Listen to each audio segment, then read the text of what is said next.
গাজীপুরের কোনাবাড়ী রাতের আধারে অবৈধভাবে সিলিন্ডারে গ্যাস সরবরাহ করছে Nitol gas distribution company limited.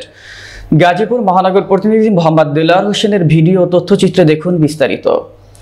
Nitol gas distribution company limited Gazipur Konabari রাতের আধারে অবৈধভাবে সিলিন্ডারে গ্যাস সরবরাহ করছে। এসব সিলিন্ডারগুলো বিভিন্ন খাবার হোটেলে সরবরাহ করা হয় বলে জানা যায়। রাত ৮টা থেকে এইসব সিলিন্ডারে গ্যাস ভরা শুরু হয়, শেষ হয় সকাল ৮টা পর্যন্ত।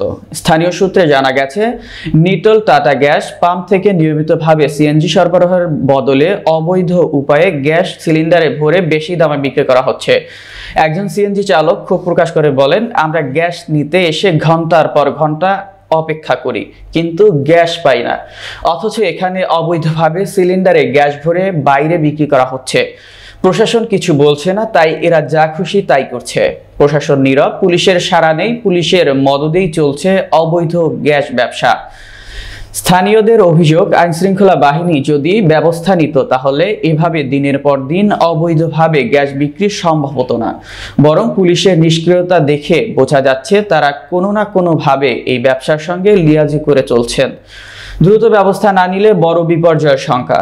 বিশেষজ্ঞদের মতে, যদি অবৈধভাবে সিলিন্ডারে গ্যাস ভরা এই অনিয়ম চলতে থাকে তবে ভবিষ্যতে বড় ধরনের গ্যাস সংকটের সৃষ্টি হতে পারে, যা গণপরিবহন ব্যবস্থাকে পুরোপুরি ভেঙে ফেলবে। সংশ্লিষ্ট কর্তৃপক্ষ অবিলম্বে যথাযথ ব্যবস্থা না নিলে পরিবহন খাতে এক ভয়াবহ পরিস্থিতি সৃষ্টি হতে পারে বলে আশঙ্কা প্রকাশ করেছেন ভুক্তভোগীরা।